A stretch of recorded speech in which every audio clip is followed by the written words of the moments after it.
Welcome one and all to episode 29 of Titan Teatime. I'm Petter, and with me I got James. Are you ready to clash titans?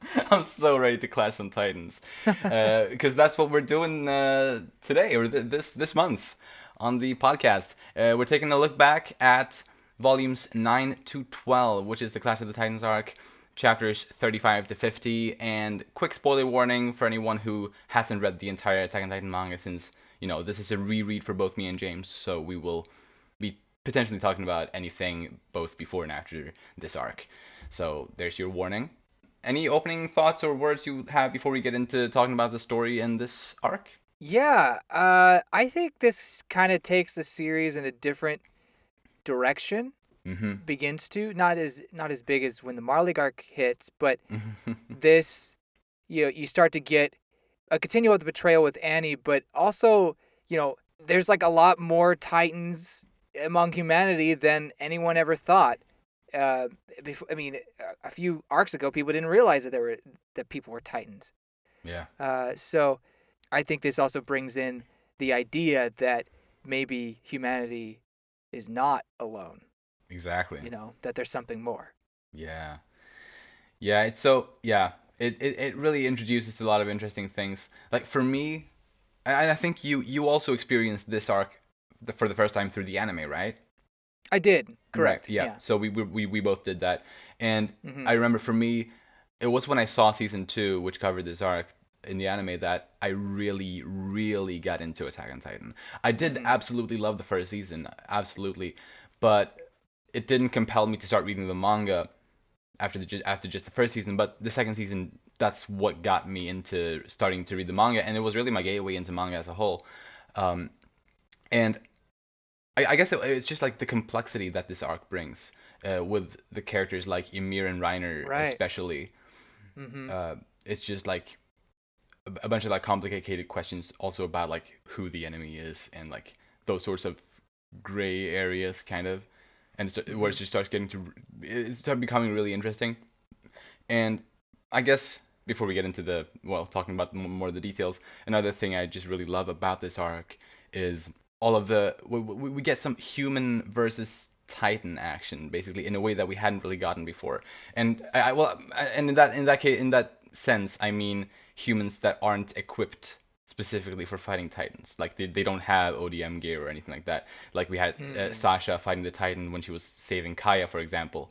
Yeah. It's something like so cool to see that, as well as when they're in the castle and Reiner, he carries the Titan up the stairs to try to throw it out the window, like that whole thing where and Ymir kicks it out of the window. Like this arc brought us some really interesting action sequences like that, which we may not have seen either before or since, really, or at least not much. Yeah, absolutely. And it brought a new level of, well, I mean, not new level, but it brought some more suspense. And yeah, I don't know where I was going with that.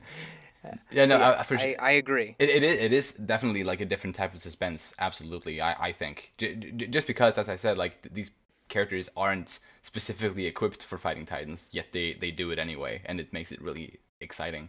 But getting into the chapters, or yeah, into the volumes here, um, something that was technically touched on at the end of volume 8, which we talked about last month, but it sort of came into effect more in volume 9 and in this arc here, is that the book kind of, at the start, it sort of, in a way, quote unquote, announces for us as readers that there are no there are no other Titans or traitors left within the 104th.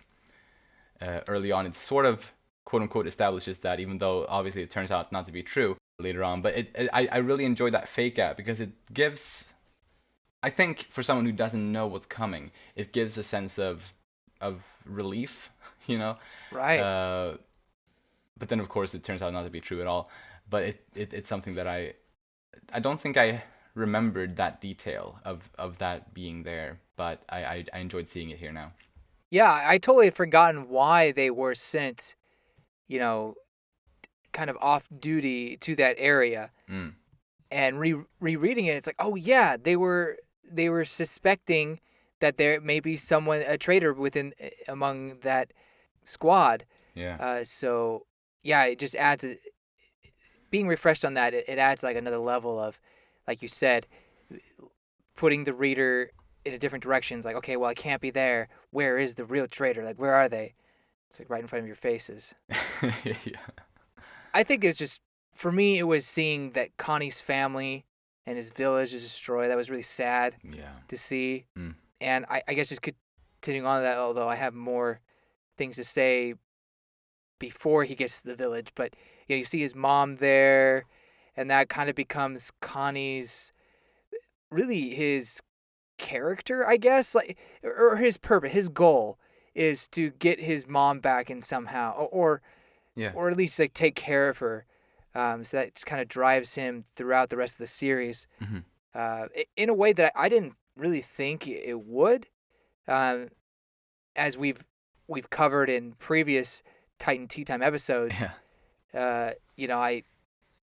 I didn't think it was that big of a deal, but for Connie, it turned out to be very big, very important to him. Yeah. And it makes sense for it to be a big deal for him. It's his mom. It's his mother, Mm. So it took him a while to realize it was his mother, and obviously it was the same case for the reader, really. Although I think we could maybe piece together what was going on, but it was also very disturbingly done. They get there, or mysteriously, I could say. They get there and it looks like the Titans had destroyed the village, but there's no blood.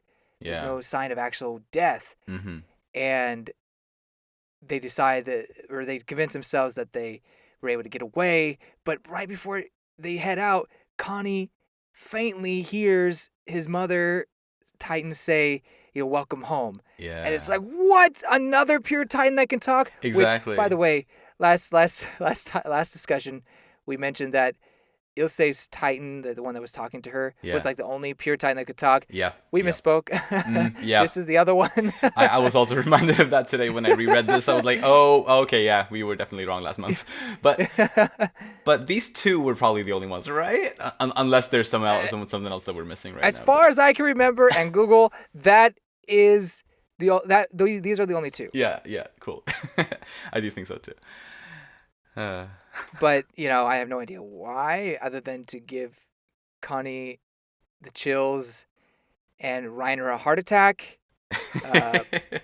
Yeah. But no, I mean it's interesting. I imagine a lot of the Titans probably really can, at least when they see, because in both of those instances, both with Ilse and with Connie, that's true. the Titan saw someone that they recognized, or well, at least thought they recognized. Mm-hmm. So a strong impression like that could maybe cause them to react in such a way. Perhaps most pure Titans would if they were in that sort of situation, perhaps. But moving back a little bit to Sasha, when she got to her hometown, and right before she got there, she had a little flashback to her dad, which was our introduction as readers, our introduction to her father, who became a very important and very great character in the later arcs. Right. So it was nice to see him, and also sort of to have the metaphor, like the forest metaphor, be introduced here, which would also become very relevant later on with Gabby's whole character growth, which I thought was great. And I guess Kaya's introduction as well, introducing these characters very early on, who would later on become characters that were crucial, especially for Gabby. But yeah, just for the story as a whole, it was great to see them here. I think Sasha's side story is perfectly Sasha, in that, she shows how athletic and talented she is, but also that she's kind of a goof up, or she accidentally makes the horse go away and trying to help this kid. Things are going right, but she's still trying her best. And I really love how we see a bit of growth from her. This is a joke character who normally probably wouldn't get any sort of time of day. But to Isayama, I guess he knew how much of a fan favorite she was. And also, I think he probably had a soft spot for his joke characters, or just the characters he creates in general, and wanted to give her a little bit of a moment. Take note, Akasaka. You can have character growth with joke characters. Just saying. Yes. Only a certain fan base will understand that. That's okay. But I also think Sasha's character growth is a hint to another character's growth, or two other characters' growth, who are basically the main, or at least one of them is kind of the main player in this arc, and it deals with Historia and oh my gosh, Ymir. don't tell me, don't, dang it, Oh. I said don't tell me. Too late. I kept saying Petra for some reason. I don't know why. Oh. In my head. I see. Ymir. And how Sasha, they were basically trying to get Sasha to be herself, and not hide behind these polite words or whatever. But also Historia was like, well, or Krista, I should say, we also want you to be who you want to be, kind of a thing. Yeah. And it kind of showed what Yamir and Krista both were going through at the time, or what they valued. Krista wanted to be somebody, not herself, but Ymir valued the people who were true to themselves, and she wanted that for herself as well, even though she was trying to live another life, kind of a situation. So you don't really get that context until after reading the arc, but going back after reading all that and seeing how they helped Sasha in that moment, at least in that flashback. Yeah. I don't know. It was just kind of a nice way of tying it all together, and how Sasha's little side adventure may not be as fillery as maybe some people might say. Oh, absolutely. Yeah. I don't think I like to view that at all as a filler, and so I agree completely. And yeah, I also really loved that little flashback. Or to me at least, what I was mostly interested in there was getting more, like, to understand Ymir's sort of point of view on life, and also, well, when she was criticizing Sasha for the way she acted and spoke, and then Historia's strong way of, well, trying to defend that, because she's pretty much in the same, in a sort of similar situation as Right. as she saw Sasha be in, right there. But speaking of her whole scene there, as well as Connie's visit to his hometown, I thought it was really nice, because you mentioned earlier how this was really a fantastic moment for Sasha, as, well, having been largely a joke character for most of the story, Right. to have this really, really big, serious moment. It's true for Connie as well. And so I think it's so cool for both of these characters, who both have been like the biggest joke characters of the series. I guess Hanji could be considered as well one, but anyway, like, these two at least, to get these very strong and I say, like, emotional, powerful scenes in the first half of this arc was great, for that reason, that they have been largely joke characters, but this really shows that they aren't completely that. Yeah, I think in Connie's case, he's definitely not a joke character, and he is part of their crew. I still feel like, just in hindsight, in looking at the series as a whole, I feel like Connie just doesn't do a whole lot. And not everybody can be Reiner and the Eren, Mikasa, and Armin, and I understand that. But other than crying about his mom and helping out here and there with some kills, which, good on him, there's not a whole lot he does to this, or adds to the story, other than just yelling, wait, all the time. And saying, like, some stupid things. Right, yeah. And I felt like Sasha, because her comedy was so great, that's where she excelled at, because her comedic timing. Not to say Connie wasn't funny as well.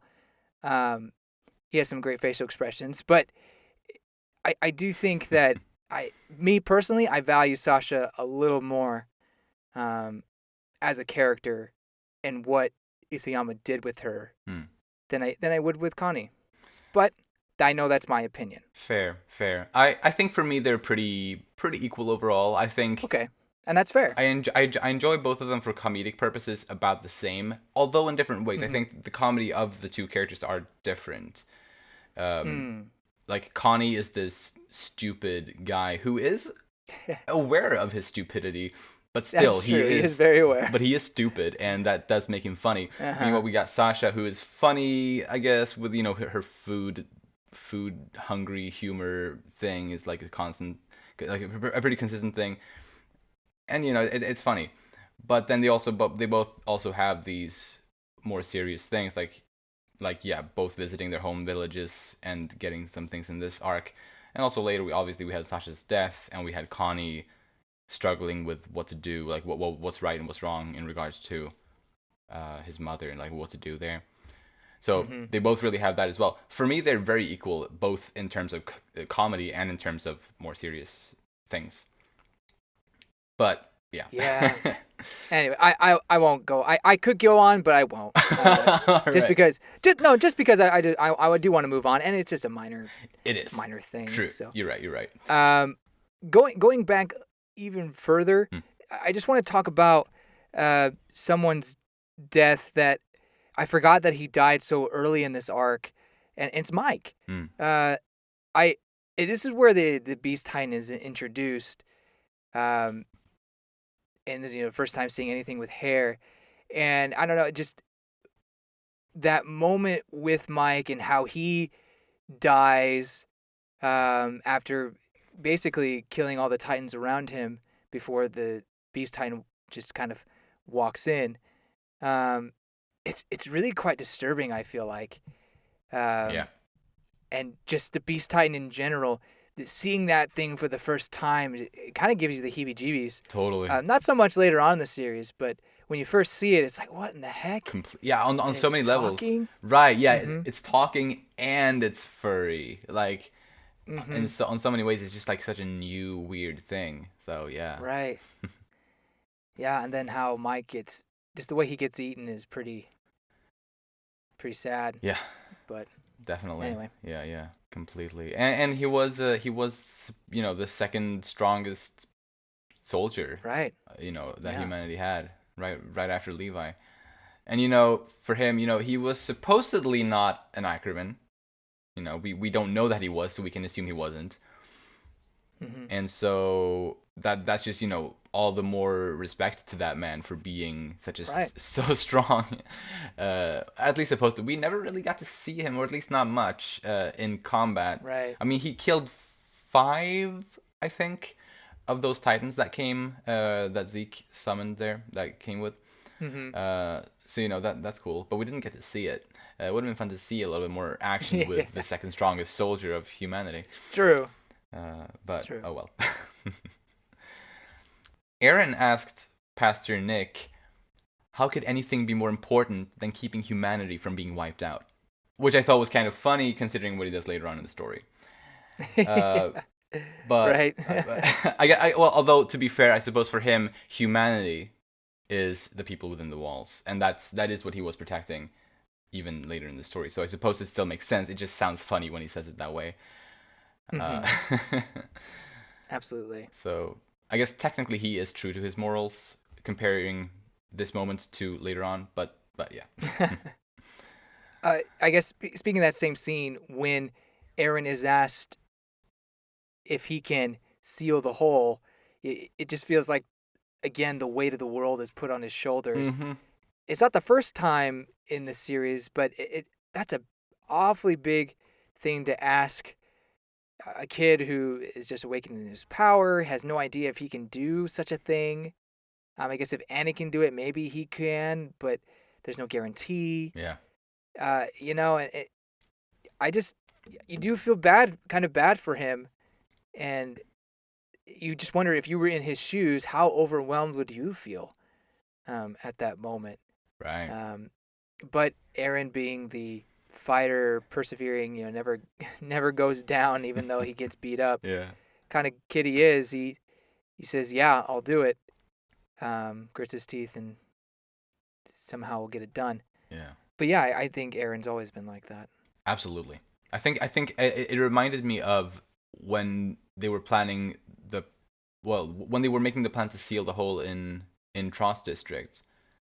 Mm-hmm. When he was talking to Pixis about the plan to use the boulder, he said that he would do it. He didn't know if he could, but he would do it. So Right. it's kind of the same vibe as that. Hmm. That one seemed to me a little more believable than at this point in the story, Mm. filling the hole with some sort of hardening. True, It's true. That's true. at least you could say, well, there's a rock. If I can somehow lift it, Mm. then we can do it. Yeah. But this is like, do we even have this power? Which he technically doesn't. Yeah, true, true. You know. Completely. Anyway, you mentioned the church. Mm. I guess since you mentioned, I just want to talk about them in general. Yeah. And maybe just get a better clarification for me.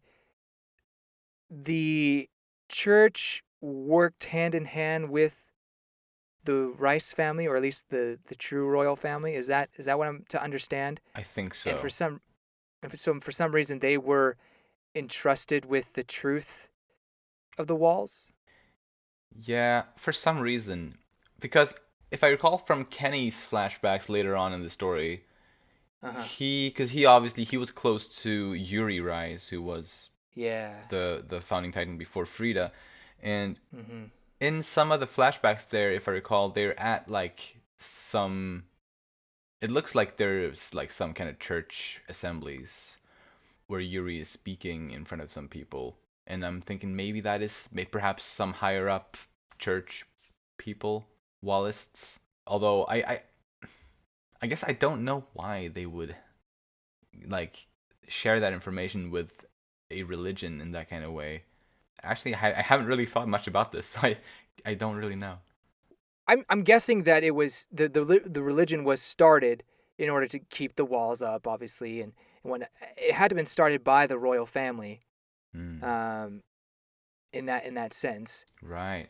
But why do they feel like they needed one, and why do they need to be the keepers of the true family? I don't know.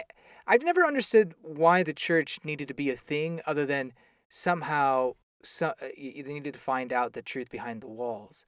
But I feel like you could take them out and really wouldn't have too much going against it. Like it wouldn't be too hard to have the plot be where it is without them. Yeah, Or feel free to disagree though. I did sort of as you were speaking, I got an idea that might Uh or huh. that might support the existence of this group. Okay. Would be that, well, we know that they're not just on a religious, like it's not only a religious platform. It seems to also be somehow political on some level, because they did have representatives on the trial that Aaron was in, Right. right there. Mm-hmm. And so I'm thinking, perhaps, obviously I don't know, but perhaps the reason why the Rice family, I guess, gave way for this religion, or well, started to give this information to some clerics or priests or whatever, could have been in order to create a loud voice, sort of advocating for the walls being preserved and stuff like that, perhaps, or something Hmm. along those lines potentially. Were they worried that the people would want to tear down the walls? Like Pro- I were they worried that people were gonna get suicidal because you tear down those walls, the Titans are gonna come right in. Yeah, I mean it's strange. I just feel like at least, well, hmm, yeah, yeah. I'm not sure. I mean, maybe the idea was when King Fritz first brought them to the island, which I do have another point about that, but I'll say that for later. Uh-huh. When they first brought them to the island, there was no Titans there, obviously, except for themselves. But he wanted to make sure that the people wouldn't leave the walls at all, Hmm. and because there was no threat keeping them inside, maybe he made a church that would make them want to stay within the walls Right, and right. not venture out. Yeah. But I guess eventually the people decided on a survey corps or something like that, and then Marley decided to send off Titans off to that island. Maybe Mm-hmm. I'm just guessing at this point, so maybe it's just all pointless nonsense. But I do think the church in general is kind of a missed story point. Well, at least for me. Although I do like some of the moments that I forget his name, but the priest that is accompanying with them, Nick. Nick. Some of the moments he has um, are pretty nice. Like the moment with Hanji holding him over the cliff. Yeah. And in the Uprising arc, I think there's some good. I mean, he dies there, but I think there's some very nice or interesting stuff that comes from that, because at that point, him and Hanji has sort of started to respect him in some sense. Right. So she's really upset when the interior military police kills him. Yeah. So I thought that at least gave way for some interesting stuff. So I think I come to respect him as a character over time, versus the church that I'm just kind of like, why do you exist? Right. True. Anyway. Sorry, I didn't mean to go so long on that. Oh, that's all good. On my mind. Actually, if anyone's listening to this and has some other ideas on like the reasons behind this whole religion in this manga, please let us know. If you're listening on YouTube, you can leave us a comment with an explanation if you have any. I would love to see it if there's something that we're missing, perhaps. Yeah. So I guess moving on a bit, when Eren, Mikasa, and Armin were describing Krista to Hanji, because there was a little bit of a flashback to when they were talking about who, or wait, that wasn't a flashback. I can't remember if that was a flashback or not. Well, they were just describing Ymir and Krista. Yeah, or they were describing Krista, and as they did, they mentioned Ymir by name. Oh, okay. To which Hanji reacted when she heard that name, which must have been because she remembered the name from Ilse's notebook. Because she had, I'd say Levi did as well. Maybe he did. He was in that panel with Hanji, wasn't he? He probably was. I don't remember exactly, but I mostly took note on Hanji's reaction. But I feel like it makes more sense for her because she's more like the book person. Like she probably read Ilse's notebook over and over and over and over again. True. But yeah, like I'm sure if Levi had read that book, he would have also reacted to the name. Well, I think it just proves that Hanji didn't have really an idea of where the name Ymir or any sort of connection with that. Yeah. And then hearing that name and having a person within the survey corps be that, I think that kind of clicked. Mm-hmm. So, I guess there's that. It's definitely not a common name within their society. For sure, yeah, probably not. Yeah, I mean, it's like someone being named like God or Jesus. I don't know, maybe. I don't know, because they worship the walls, or at least that's the main religion we know of. True. You know? True. Yeah, it's like true. They don't actually worship Ymir, although they come from people that did, but they've been forced to forget about it. So I'm just thinking like, well, because they have names like Eld. Was one on Squad Levi in the previous arc. Eld must have come from the word Eldian or Eldia. Oh. Has always been my thinking, at least. So there are traces of their past that they've forgotten still in their name culture, but they don't know the reason for it.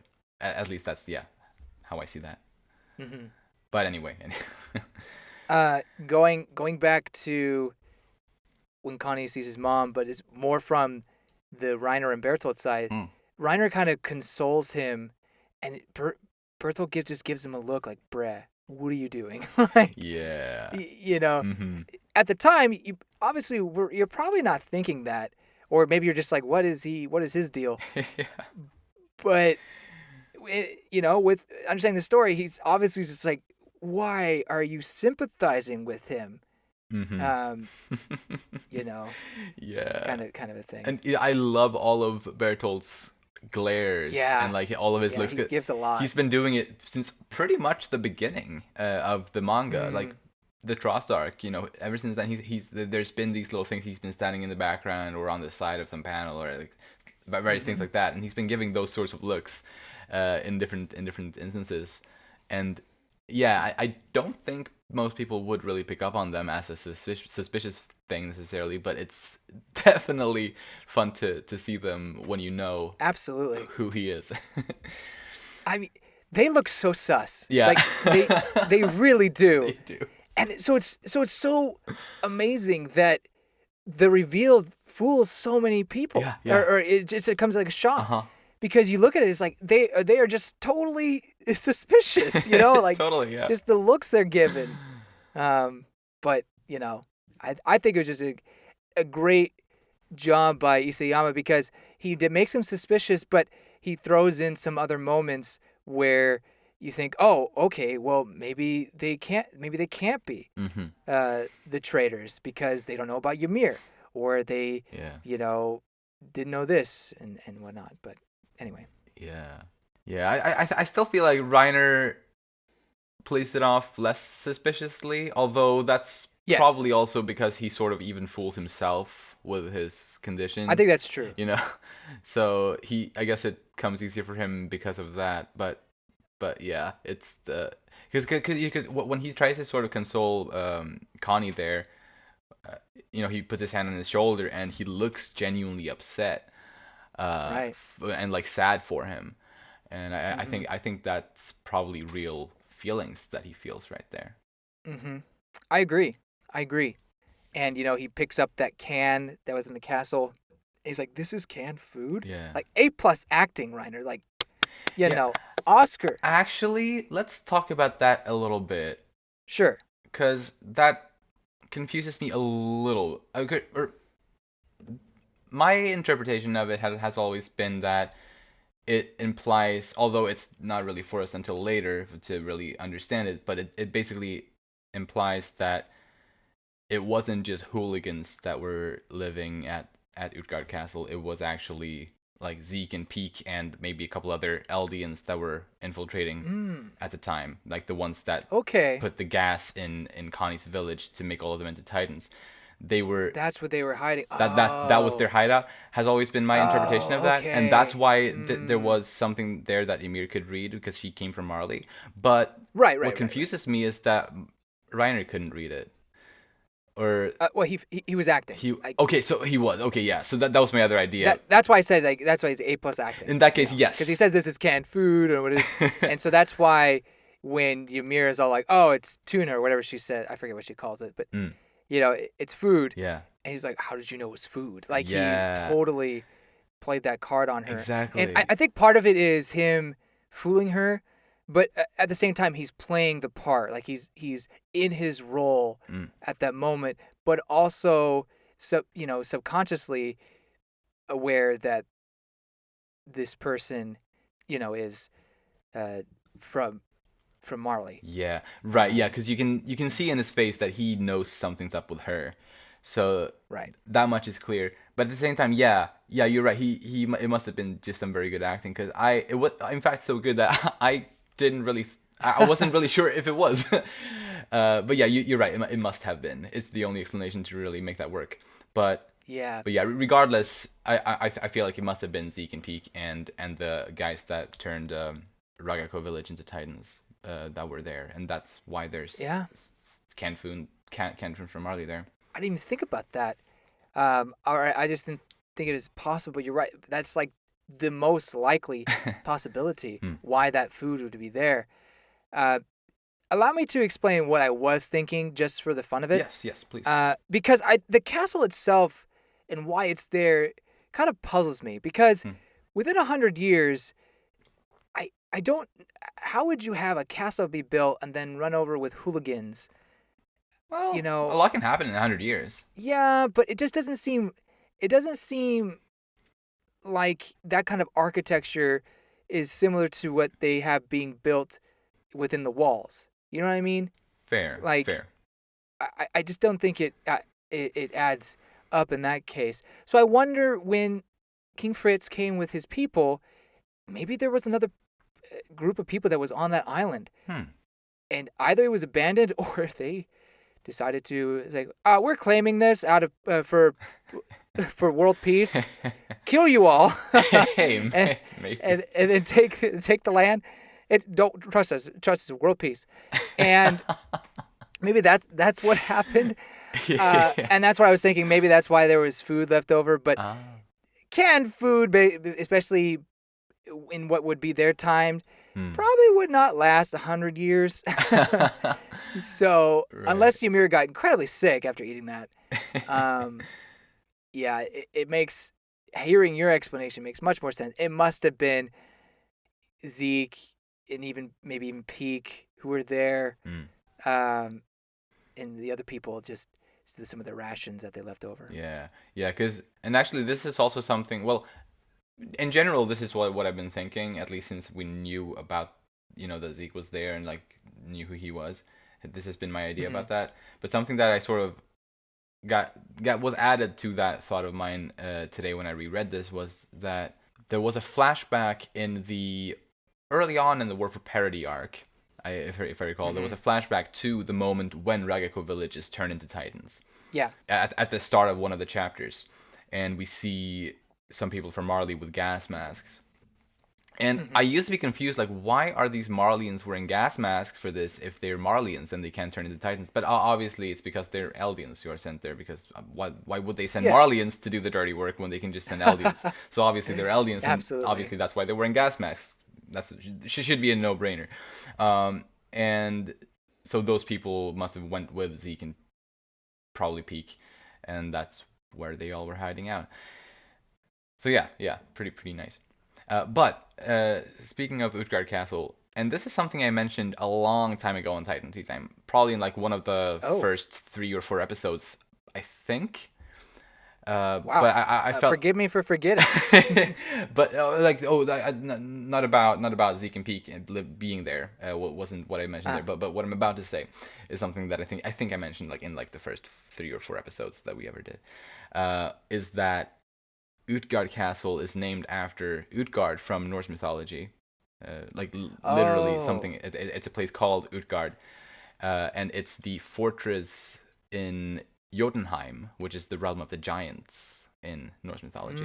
So obviously the correlation there with Titans and giants, pretty cool. And I think this is the second, at least very clear kind of reference to Norse mythology in the manga, with the first one being Ymir, who is in Norse mythology is the ancestor of all giants. So yeah, pretty cool stuff.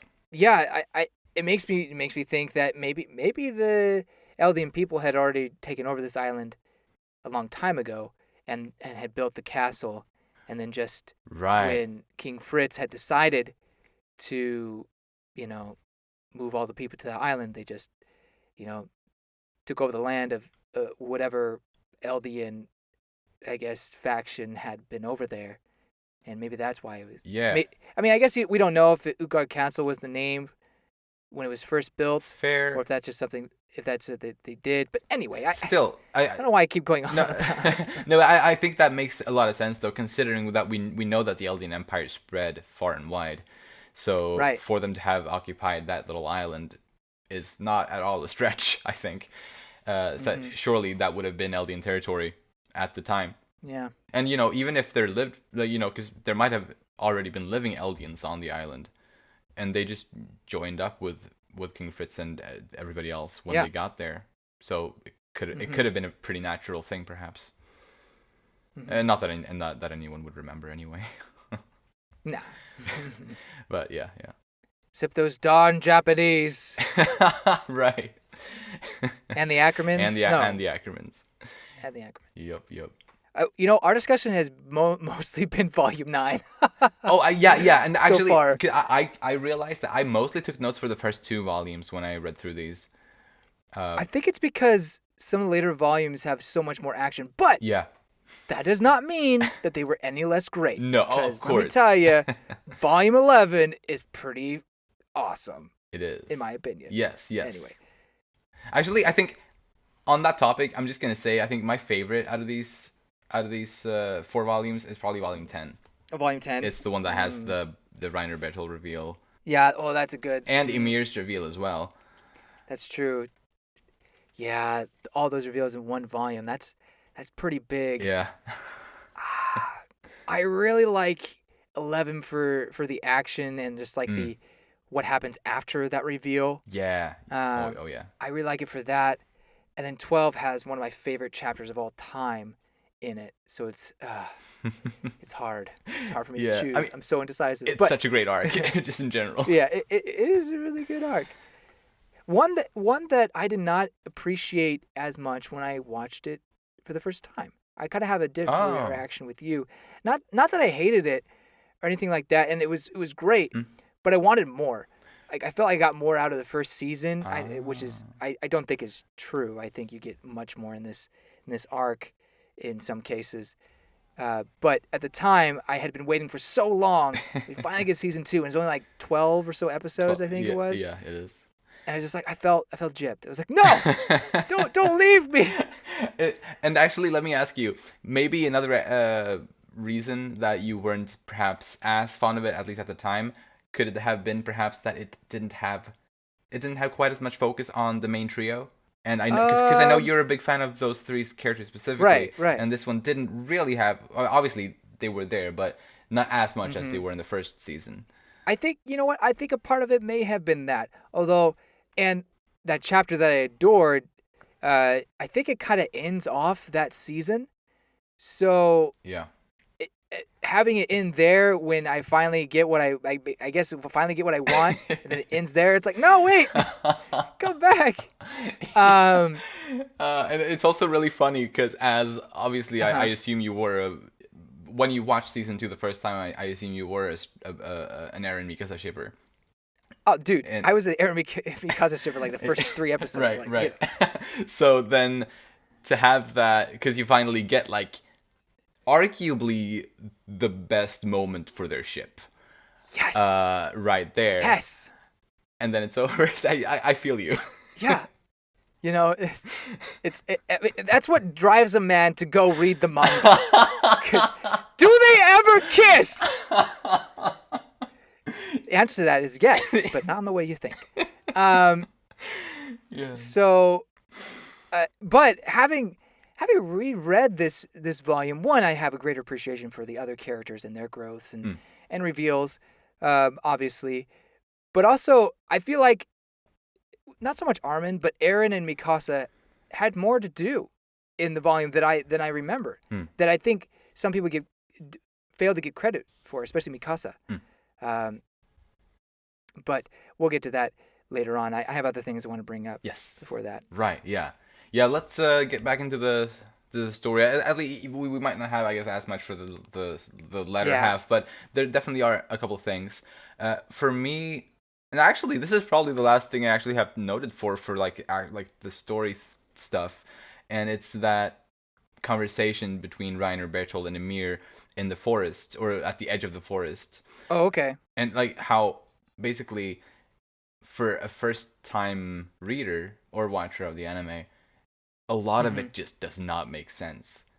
No. Like, because Yeah. I remember so clearly the first time I watched this season in the anime, I did not understand Ymir and Reiner whatsoever. Like both of them were like so Hmm. like what's going on, but obviously knowing everything now, it's everything makes sense, and it's so cool how very clearly Isayama had so many things planned out, and Right. like very well thought out this early on. So like the conversation really makes 100% perfect sense at this point, but it was incredibly hard to follow along with as a first time reader or watcher. Absolutely. And it was so frustrating Yeah, when yeah. Ymir was, wait, who's the enemy? Well, of course it's, or it's got to be, and then they stop her and then they talk to her. And then Aaron's like, wait, who is the enemy? And she's like, I don't know. Yeah. Who gave you that idea that I knew anything? It was so aggravating Right. because you felt like you were right there, you know? And Isayama is so good at that with toying with the reader's expectations and then delivering really. For me, I feel like he delivered very well. Oh yeah. Maybe not in everything, but I think especially with who the warriors were and the truth of the island, Hmm. I think he delivered fantastically. Yeah, and like in that scene when Eren starts screaming at Reiner and starts, like insulting him and saying how he wishes he should die the most like horrible death imaginable, and like all that, he really goes goes Yeah. goes on and on Reiner like that. It's so conflicting. 'Cause obviously, when I saw this in the anime for the very first time, I 100% agreed with Eren right there. But Right. now reading this, having read this, again today, and obviously knowing everything that comes later, I feel so much for Reiner because it's like it's not his fault really. Like he was just a 12-year-old kid when he broke through the walls. Like he should not deserve to be blamed this for that. Um. So I mean, Reiner was my top 4 characters, right? Yes.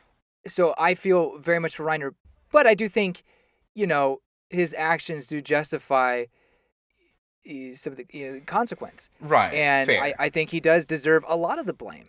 Um, but obviously, it was within his circumstances, and Mm. he was manipulated, um, not just by his mother, who was manipulated by Marley, but you know, it's the whole system, Yeah, yeah. Society as a whole, yeah.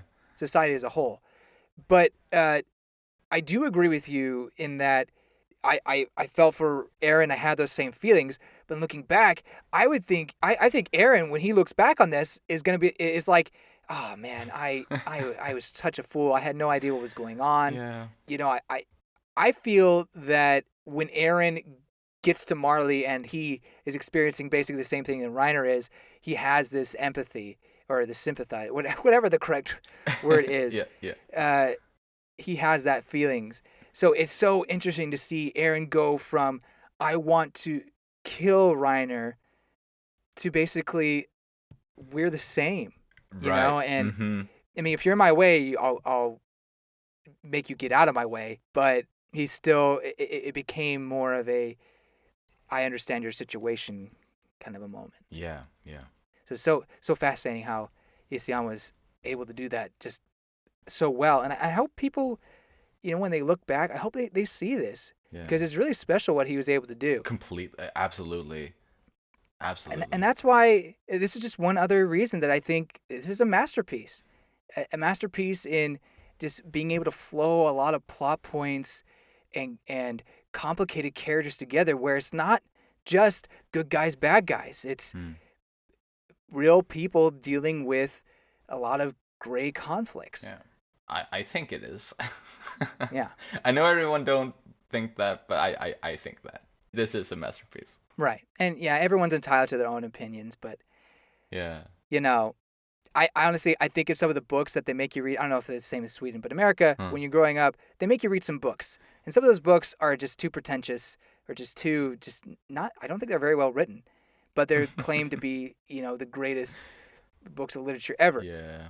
But then I see like something like this and the story that's being told and some of the themes that are covered. Mm. It's like I feel like I gain more from reading this than I do from. I won't give an example because I don't want to offend anybody, but just some of the books that they make you read in high school. Yeah.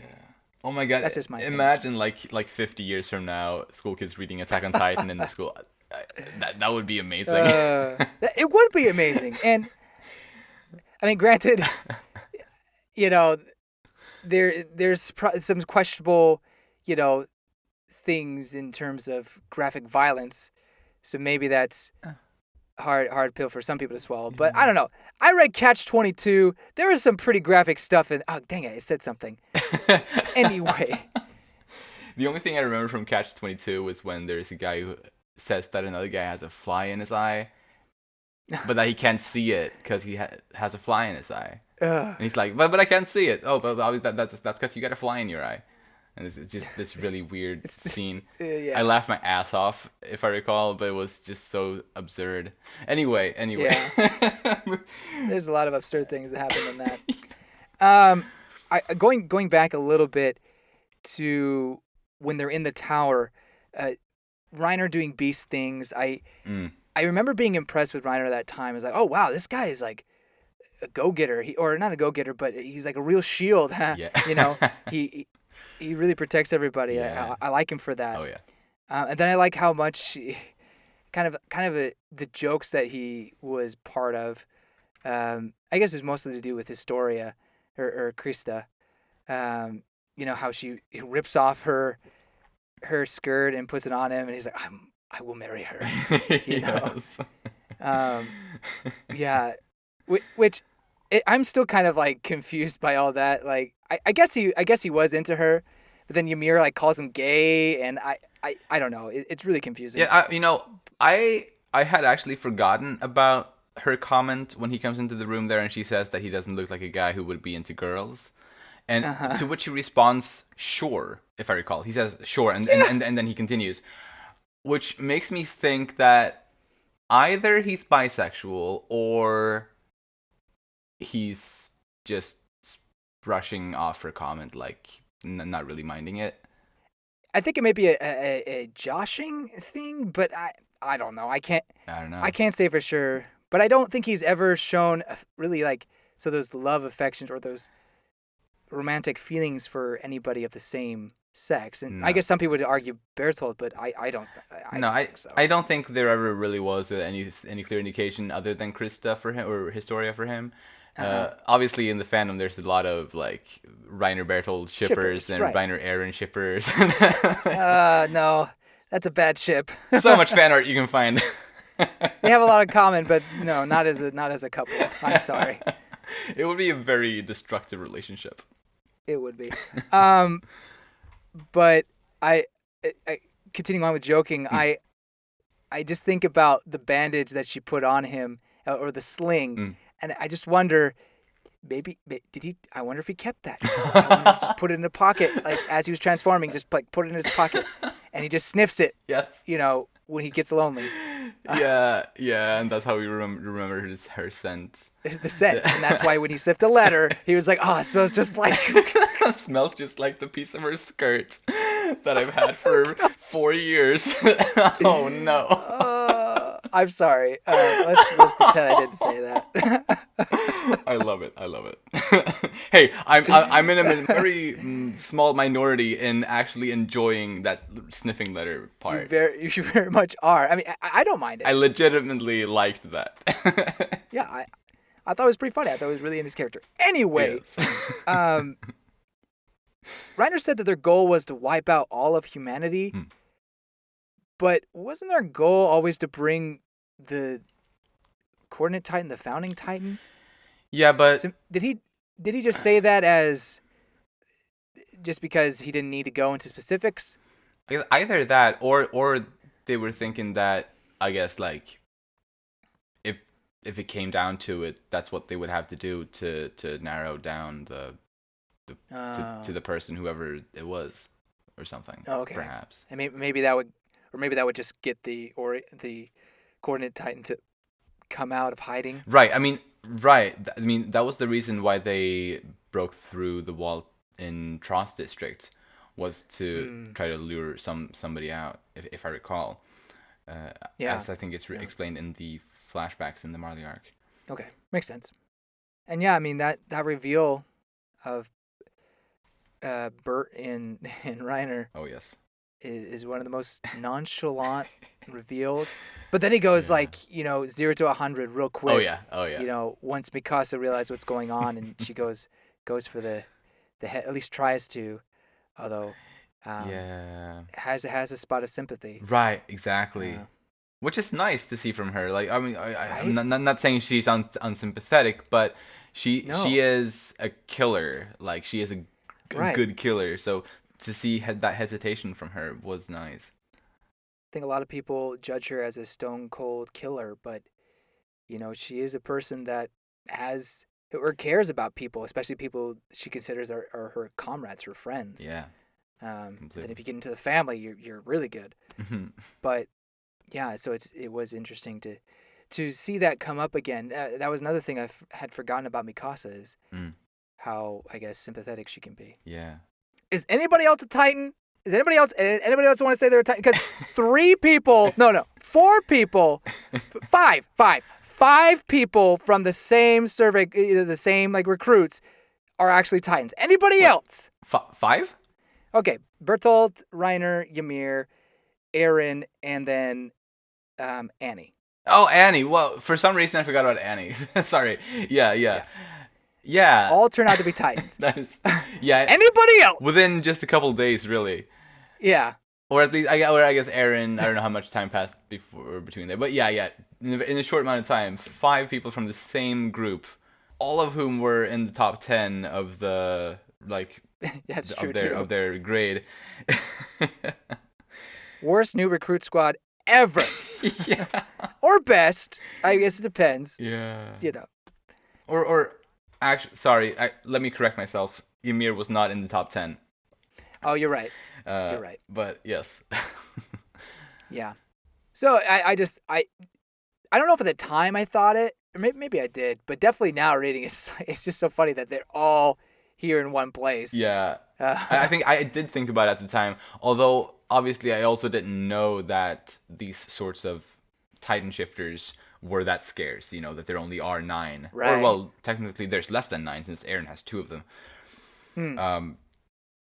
Obviously I didn't know about that, so I guess it didn't seem as strange to me then. But I did take note that like suddenly everyone, like, it's not just Eren and one other person anymore. It's Yeah. like 3 new ones in less than half, or like in half the amount of episodes in the anime. Yeah. By the way, I really think that Isayama came up with the 9 Titan things later on in the story's development. I don't think that was something that he had planned to begin with. At least that's my opinion. Yeah, I'm It unsure. made for a good. I mean, yeah, it made for a good thing in the Marley arc and everything going forward. But it seemed the way the story was going that if you had some sort of serum or if you had some sort of um, ability to transform into a Titan and keep your consciousness, or maybe a specific Titan, I don't know. Then Yeah, you could do that. It didn't have to be one of the 9. I'm very unsure. I, Yeah, I, I, fair. obviously I don't have anything to prove that he had that all planned out, but there was a part actually in, I think it was volume 9 here, that made me think about it. It was when in the pretty much in the beginning, when the Titans that Zeke brings are approaching, and Hmm. I think it's Mike who, well, it really is spelled like Mike, but I sort of get the feeling that it's Mike or something like that. But I don't know where I'm getting that from. Maybe I'm completely wrong about that. But anyway, let's call him Mike. By the way, the fan base used to call Levi Nebi. It's Oh so no, aggravating. that's kind of dumb. Because they were thinking like, oh, it's Japanese. You gotta say like Japanese. Right. No, if you read the actual Japanese, it's Levi. Yeah, Levi. Anyway, exactly. Yeah. I don't know what Mike is. I'll look it up. Yeah, right. But yeah, we should look that up later, because this is something that I've been just kind of unsure about for a long time. But anyway, let's call it Mike for now. Oh, it's Mike. It is. You're right. Okay. Oh, you just Huh. looked it up. Okay. Yeah. Yeah. So Go Mike figure. then. Then I feel like they should have spelled it differently in the English in that case. I don't know. Because the Who spell knows? because Mike, that's Mike in English. Yeah, it is. But anyway, he smells 9 titans. If I think that's what he says. The approaching ones. And I was like, ooh, 9 titans. I wonder if could that be? Foreshadow. Obviously, might just be a coincidence. Yeah. But yeah, I just wanted to mention it since we were on the topic. 9 is a number. Yeah. Bertold has transformed a few times, but it feels like there's no nuclear explosion. In fact, he just disappears at one point. You know, it feels like Isayama wasn't quite sure with the Colossus Titan, like what its powers were besides being really big, and he just kind of made it up as he went. I mean, any idea why that is? Like, why does in the Marley arc they emphasize the fact that the Colossus Titan can have a nuclear explosion? I feel like it sort of is that way ever from Oh, that's right. Shiganshina is like that right, too. yeah, Return to Right. Shiganshina. You're right. But you are right. I feel like either you're right and it's just like sort of an indecisiveness, or him having added some ideas in hindsight. Mm-hmm. But of course, I don't like to view it that way because that makes the story, less believable in a way. You know. But Yeah. I can also view it as sort of that perhaps the colossal titan or colossus in the manga, it's always referred to as the colossus titan. Yeah, which I was like, wait a minute, I've been saying it wrong. Yeah. I mean, I think I've pretty much always called it the colossal because I think that's what they use in the anime. But anyway, what I've been thinking is because I have given this some thought, and I think it could be perhaps that a holder of the Colossus Titan has, or sort of can learn to control it in different ways, kind of, because we know that other Titan, like others of the 9 Titans, can sort of learn to, control their abilities in various ways, like, obviously Warhammer Titan is largely about controlling your ability, but also some of the other ones to varying extents, with different abilities like manual hardening, like the female Titan can use, and Aaron Right. as well. Like for example, those sorts of things. So I'm thinking, what if when you transform into your Colossus Titan, that you can, at least if you're good enough, you can control it. You can control the blast of it Hmm. to make it smaller than. So maybe it's big by default, but if you are proficient enough, you can make the blast smaller. So maybe Bertolt had that choice, and because maybe he wouldn't have wanted to make it too big, perhaps, since he wanted to spare Ymir, because he wanted to bring Ymir with him, right? Right. So if he had just made like a big nuclear explosion, he would have potentially risked killing her there. So he didn't do the big explosion for that reason, Hmm. perhaps. Yeah. I think that that's a good idea.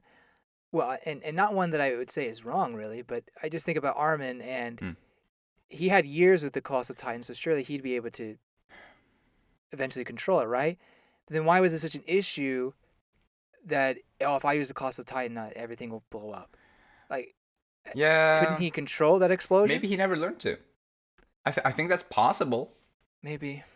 But surely he'd be able to figure it out. Oh, Bertolt didn't explode when he was in certain places. Like, Armin should be smart enough for that, right? Surely, but at the same time, he also didn't have sort of, or I guess he had some memories of Right. potential previous colossal light shifters, although we don't know how much, we don't know the extent of it exactly. So Mm-hmm. maybe he didn't necessarily have those sorts of wisdoms, potentially. True. And another difference that I see is that Bertold came from a culture where they had, they had previous Colossus Titan shifters for generations, and people that Mm-hmm. were knowledgeable in Titan science, and a lot of those sorts of things. Whereas on Paradis and in where Armin was, he didn't really have that type of, I guess, quote unquote luxury, or he didn't have people who could help him master his Titan in the same way perhaps as Bertolt did. Maybe. Yeah. I mean, he had help from the Osmabito, but how much did they know? Right. Zeke was supposed to be their ally, but did he really keep in touch Yeah. often with that kind of stuff? And would he bother? True. I mean, I guess it's not that important. It's like, Mm. can you could explode, right? Okay, perfect. That's all you need to do. Yeah. Um. Anyway, so it's a minor thing, but I did feel like it was an inconsistency with Bertolt's Colossal Titan that has kind of bothered me, but it has led to some pretty cool moments within the story. So Mm. it's one of those things where it's like, yeah, whatever. I mean, if he added later on, or if he just feels like it's not something that needs to be explained, then whatever. Yeah. It is what it is. I think it works to view it the way I view it. At least I am content with that. Yeah, and yeah, I can be content with that as well. Cool. So I guess I kind of touched on this, but the friendship that Aaron and Reiner has is such an interesting dynamic. Mm. Um, and obviously they're kind of frenemies in a way, but it's complicated. But I reading the story up until now, you kind of see the culmination of that and how Aaron kind of looked up to Reiner as a big brother. Yeah. Um, and to see that betrayal, it just adds extra juiciness to their relationship. And I think it makes for one of the more interesting dynamics, if not the most interesting dynamic within the story, Yeah. going into the Marley arc, all the way into the Marley arc. Absolutely. The only thing I think is a little bit of a shame, although I still adore this series as a whole, so I can't Right. complain too much. But the only thing that I guess if I could go back in time and influence ECM to do make a few things different early on, would have been to, I guess, give Reiner a bit more of a prominent role from the very beginning, or like at least Right. earlier on, because it really wasn't until this arc that he became really prominent. Absolutely. Obviously, he was there in the Trost arc and Female Titan arc as well, but not nearly enough, or not quite enough. I think, or well, I Hmm. guess, yeah. I mean, the focus had to be elsewhere. It's really Yeah. hard to focus on a lot of characters, True. but I agree that he has been kind of absent from the last few volumes Mm. within the story, so you kind of forget about Reiner and even some of the other characters, and then you get him back here, and they become the focus, and then Eren meets up with them, and then they can start their relationship again. You know? Yeah. But still, I think it was, and I know you agree. I think it was done enough that Mm. the betrayal feels very real, Oh yes. and their relationship is one that is very interesting to see. Completely. Don't give up, learn. I think that's a pretty good quote. I think it was from Annie when she was teaching Oh yeah. Eren how to do her pinning moves or whatever. Right. Just her moves in general. That scene is just really hilarious, and it's funny that he Yeah. thinks back on that. But I like that. Like, don't give up, learn. You know, I mean, obviously there's moments where something becomes too difficult for us, but instead of just going back and never trying again, learn from the mistakes, learn how to do better. And I like that. I really like that quote. It's very good. Absolutely. Yeah. Yeah. Very inspiring. And I guess on that, speaking about that scene, I'm dying to want to know who won that fight, Mikasa or Annie. Like, because really, the biggest plot hole, or just the biggest question that was never answered. Yeah, right. It's like, because it really is incredibly difficult to tell. Yeah. Because I mean, yeah, Mikasa is physically stronger, but Annie, I think, absolutely has better technique. Yeah, so it's incredibly hard to say who would win that, which makes it just such a fun thing that Isayama just left that open. It's pretty great. And leading into that, or after that, I just love the battle between Eren and Reiner. It's just so good and so heavy, action-packed, and it's on the edge of your seat, and you really feel like Eren is not going to be able to pull it through, but he uses the techniques that he learns from Annie, and that just makes it so satisfying. And I was so mad when Bertolt falls down on them. I was like, "Oh, you cheater! Hey, cheating!" Well, let me say one thing against. Yes, he had Mikasa. Yeah. Yes, I understand that. I get that. He had already cheated. No. Reiner had armor. That was unfair to begin with. Well, Eren has the founder. If that counts for something. You can't do anything with it at that point. He has the attack titan. I mean, they have different titans. It's like. True. That's fair. And yeah, so taking out the knee, okay. But that's different. That's different than sending an entire Colossus Titan on your face. Like, that cheap. And then smartly, Reiner uses his heftiness to take out Eren. Like, okay, taking advantage of the situation, smart move. But I was so mad when I first watched that in season 2. It was like, oh my gosh, dang it. Yeah. He had him. What's funny about every time that Reiner and Eren have fought each other, it's that it's never been 100% a one-on-one fight between the two.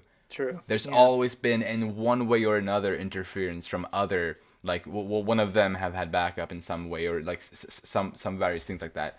So we've never actually gotten to see them fight one-on-one, like, completely. Mm-hmm. Which is a little bit of a shame, because I would have liked to know who would have won, like, in a completely fair fight. I guess we'll never know. Okay, so we got Eren versus Reiner and Mikasa versus Annie.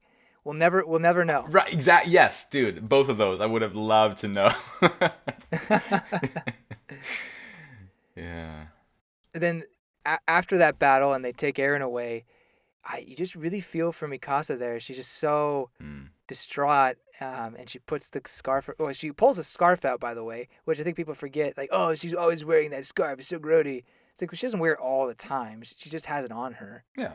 And so she puts it on, and she's really cute in those panels. Like, I mean, I don't mean to say like her crying brings joy to me, but I think she's very cute there. Yeah. And you do feel bad, and that her family is kind of always taken away from her. Mm. But then you get Hannes come in. Yeah. Hannes is just, at this point, like, I don't hate Hannes or dislike him, really. I think he's I understand why he was like that, and Yeah. I kind of respect I liked him, but after this moment and then his death, Mm. I respect that man. 100%. That I salute you. Yes. Completely. I just love that. Yeah. You know. Yeah, I mean his speech to Armin and Mikasa there is so motivational and just so great. beautiful. And it just really, oh my god, just makes you wish that things were just, as they used to be. And yeah. Great stuff. Going back to Reiner, and he being really deep in his role, and how in the past we talked about him having kind of a, lack of a better word, multi-personality disorder. But I think it's we also agreed it wasn't quite like that. I think at least what I think what is written on the Attack on Titan wiki, and which I feel makes sense because I've done some research into that disorder as well, because I've been curious about it. Which sort of I think sort of, well, obviously I'm no psychiatrist or anything, but I feel like it adds up with his behavior and his sort of, well, yeah, how he's been acting in the series is something called dissociative identity disorder. Okay. Which, yeah, I think that's what you were calling it. Yeah. I think that's pretty likely what he suffers from. I'm not disagreeing with that, and that's probably the better diagnosis. When I was reading this arc, felt like it was a form of PTSD. That too, surely. Yeah, where obviously being thrown into this situation, and then Marcel is eaten, and he feels a lot of guilt about that. I think that forced him to take on a role that he mentally probably wasn't ready for. Yeah. But he did it anyway. And then after causing the death of so many people in Shiganshina, I think that just became a form of coping for him. And then it turned into, post-traumatic stress where he didn't understand who the real him was. Yeah. Because he definitely was acting. Like, it was part of a role he had to play. And I think that ended up becoming a unhealthy coping mechanism. For sure. So that's how I read about it. But the dissociative identity disorder, is that what it was called? Yeah. I remember you talking about that, and I think is similar to what I described, but it is also a very likely diagnosis. I think if I recall, it's been a while now since I read about it, but if I recall, that disorder is often triggered by PTSD. So it adds up with your idea there as well. Yeah. The madman Irvin, like, that man has he has fear, but he just swallows that, puts it down his pants, and just like, let's go. Susume, like, charge, like, we're going. Yeah, oh my god. Like, that's like one of the most badass things ever in the, like, well, Irvin has a lot of badass scenes, I guess, or at least those two, like this one and his final scene, essentially. But this one is just, and something I love about this one and his final scene, or his charge against the Beast Titan, what I love about both of those is that they sort of, both of those prove that he is not just a person who would sacrifice others. Yeah. Which, because that's something that he, especially toward the end of his story arc, or his character arc, that's something that he feels largely that he's been just sacrificing everybody else to achieve his own goals for a selfish reason. But really, he has put himself in very dangerous danger the entire time, as well. Like, not just his subjects, but himself as well. Yeah, I absolutely agree that he is a great leader in that he basically doesn't ask anybody to do anything that he wouldn't do himself. Yeah. But I think it's also fair to say that he did sacrifice people. He did. I think he did use people as kind of pawns in order to get what he needed, but not in a bad sense where he didn't think of them or cherish their lives. Right. Obviously, the weight of their deaths weighed heavy on him, Yeah. as we see in his final moments. Hmm. But anyway, yeah. So this one is a nice, really great scene for him because, and for the series in general, because usually the person would probably die from getting eaten by a Titan. So it's refreshing to have someone get severely injured, lose a limb, Hmm. instead of just be gone from the story. And I Yeah. like that. Like it shows that some battles have consequences to them, and other characters have had. Mikasa gets her scar. Hanji eventually loses an, or she already lost her eye. No, that's in Return to Shiganshina. Return to Shiganshina. She loses an eye, and Mm. there's some other instances as well. So, but just seeing him completely lose his arm, the high risk is a consequence. I don't know. It's just I respect DC Alpha making that bold of a choice. Yeah. Armin hitting those Bertolt buttons and how they're experimenting on Annie and how he was able to just click that Bertolt has a thing for Annie, which was hinted earlier on in that either volume or arc Huh. that Bertolt had a thing. Oh man, Armin can be manipulative if he wants to. Right, if he needs to, kind of because he have he had a little bit of a thought monologue right before that where he sort of it was something like abandoning your humanity or leaving something behind in order to get things done or something along those lines. I think so, or that may have been whatever. But yes, that is Armin though that says that. At least, yeah, it's something that comes from him at the very least. So that sort of mindset definitely was necessary in that situation for him because clearly, right, he didn't enjoy saying those sorts of things. I imagine. Yeah, his words can be very powerful. Yeah. Are some of his best weapons, to be honest. Yeah. Oh, absolutely. Absolutely. I mean, his words were what caused Zeke to end the rumbling. Oh, that's absolutely. I was gonna go and say those words were what got him the girl, but actually, I can't say for a fact. Although I think someone commented, and if you're listening, I totally respect your opinions on this. I think someone commented that of course there are a couple. How could you not think? It's like I want it to be I totally ship Armin and Annie, but it didn't give me a wedding ring or a kiss or an embrace or anything like that. So I can't say for sure that's what goes down. Right. But right. I think that ship is pretty safe. Yeah. Yeah, it is pretty safe. I do agree. It's just not 100%. But it's very right. A lot of percent though. Yeah, a lot of percent. You heard it here first, folks. A lot of percent for Armin and Annie's ship. Yes. Yes. No, but Armin, yes, has always been great with his words, and I just think, but it just goes to show that he's willing to kind of take the dark side, to be kind of manipulative in that sense. And if he hadn't done that, they would not be able to save Eren, I feel like. So. Yeah, probably. Possibly, yeah. And then my final thing is one of my favorite chapters. I don't think I could say it's my favorite. It's probably top 3. It's chapter 50. And there's a lot of good moments in chapter 50, but obviously the moment I'm talking about is with Mikasa and Eren, basically at the gates of hell or death, yes, if you will. Of course. Just, Mikasa looks around. She's broken, maybe some broken ribs, bones. She can't really move as well as she would like.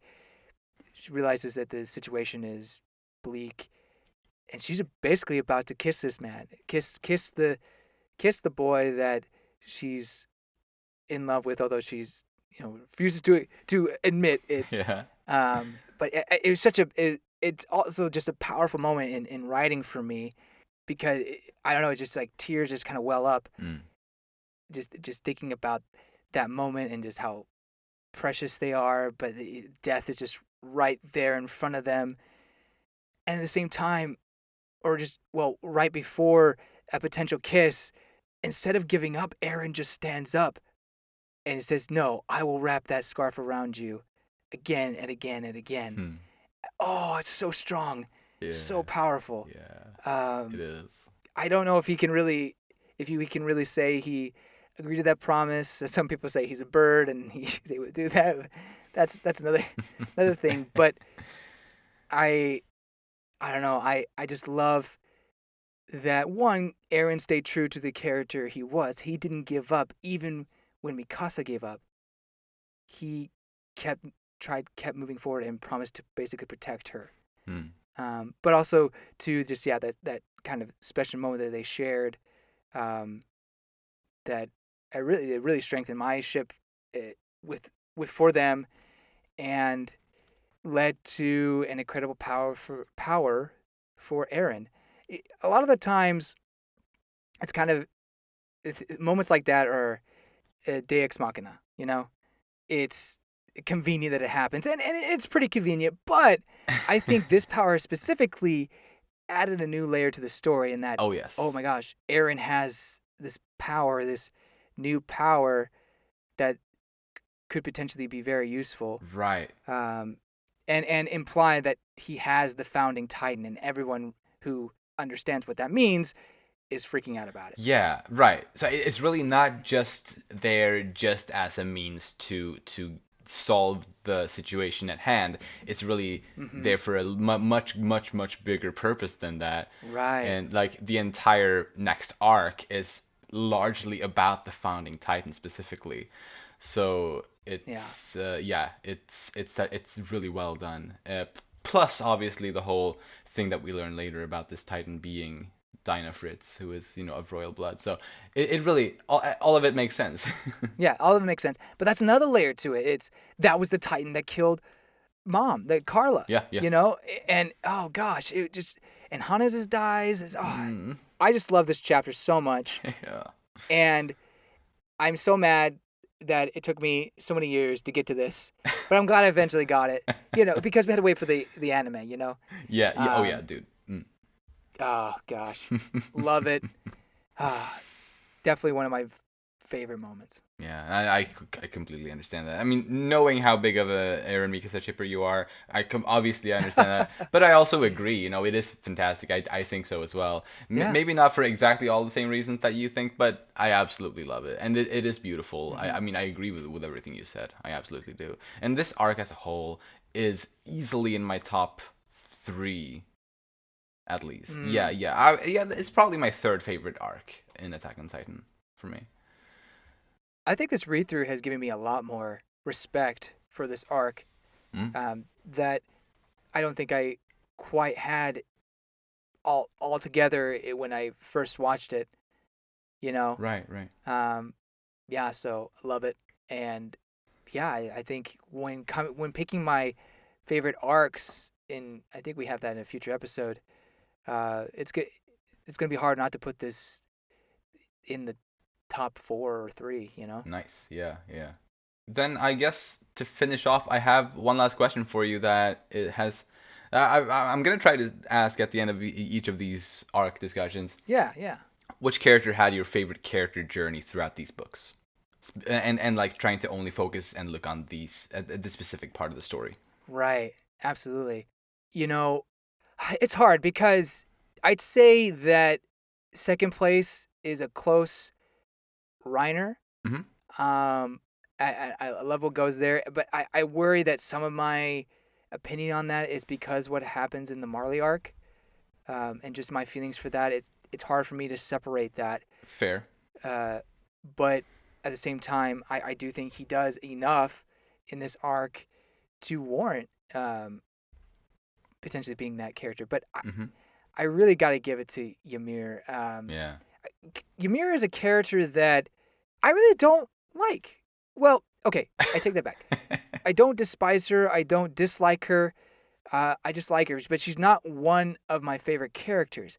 However, in this arc, a lot of her decisions moves the plot in very important ways, Yeah. and her line delivery and various other things that she hints at, like we were mentioning in the forest, is very powerful. And then obviously her moments with Krista are very powerful, Yeah. and empowering. And will eventually help Historia, now that she finally revealed her name, will help Historia going forward in many ways. I don't know. I just think that her character journey was the most interesting of all the um, great journeys that we had in this one. Yeah, yeah, and I absolutely. I mean, obviously, as far as her story goes in this in Attack on Titan overall, this arc clearly is her arc. You know, she doesn't really ever Mm-hmm. get as much focus as she does in this arc. But for me, my top two is probably completely switched for compared to yours. Oh, Uh, but also a very close one for me. I although absolutely. I guess I shouldn't be surprised, right? Probably not. Obviously, I also absolutely, and for the same reason as you, I absolutely loved Ymir in this arc. She really is amazing in it. Mm-hmm. But Reiner for me, well, I mean Reiner, I do have a soft spot for Reiner, and it really was with this arc that he started to really get really interesting. And Yeah. I mean, even for people that don't love Reiner, I'm sure this, like, you know, anyone would still have some sort of interest in him after this arc, because it's just so interesting. Because, well, not only does he get more focus, just in general, he starts getting more and more attention by the story, and like the writing, you know, just shows more of him in general. And you Mm-hmm. know, all of the, you know, as I mentioned, like fighting the Titan, like just one-on-one sort of, you know, in the tower, and carrying it up the stairs, trying to throw it out the window, like that moment, for example. And Oh, so cool. all those really just big bro moments, kind of getting to see that, which I guess, you know, as I said earlier, I sort of wish we could have seen a little bit more of that also earlier on, but at the very least, glad to have seen it in this arc. um, Plus, obviously, the reveal of him being the Armored Titan, followed by his breakdown at the edge of the forest there, where we get to see really like how Mm-hmm. his, well, basically, yeah, really just how messed up his psyche is. And even though it's very hard to sort of understand, as you know, reading it for the first time, it's still very interesting and just makes you want to know more, or at least for me, it does. Yeah. So Very true. for sure, it's Reiner for me for this arc. Yeah. I think just one other thing I'll mention about Reiner is you go in this arc from gaining an appreciation for him and maybe even really liking him. Uh-huh. But then I think some readers, when you first read it, you're like, oh my gosh, he's the Armored Titan. He's a traitor. Like they go from liking to hating, Yeah. and that kind of emotional roller coaster is impactful. Leaves an impact. Yeah. So I think in terms of character journeys, yeah, you're very right. Reiner is definitely a star in here, more so than I'd say Bertolt um, is. Like Bertolt kind of plays a behind the scenes kind of a role, so he doesn't. I don't think his betrayal is as impactful as say Reiner at that point. Yeah, right. Yeah, it just comes down to that he's a bit he's more withdrawn than Reiner is, so it just doesn't Right. hit as hard, I suppose. Uh, Yeah. but yes, but I mean, I think it's very safe to say, like, I would be I would be honestly a bit surprised if anyone didn't say Ymir or Reiner as like the MVP of the Clash of the Titans arc. Hmm. But I mean, obviously, to each their own. But to me, those two are clearly the top two. Yeah. But yeah, I guess that is it for this month of Titan Tea Time. Right.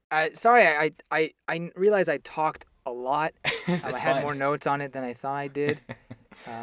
But I appreciate you listening and talking with me, Petter. Yeah, I mean, hey, you gave me some thoughts as well, so that I could add on to your thoughts. So I Beautiful. think it's all good. It worked out. It did, as it usually does. I think as it always does. But with that all said, if you enjoy our content, you can follow us on Twitter at Umami Manga, and it would be lovely if you'd like to support us by either rating our show on the podcast platforms or subscribing to our channel Umami Manga on YouTube. If you like this episode, please share it with anyone you think might enjoy it too. Thank you so much for listening, and we'll see you next time, when we'll talk about the Uprising arc, or the Royal Government arc, technically. Bye bye! See you later.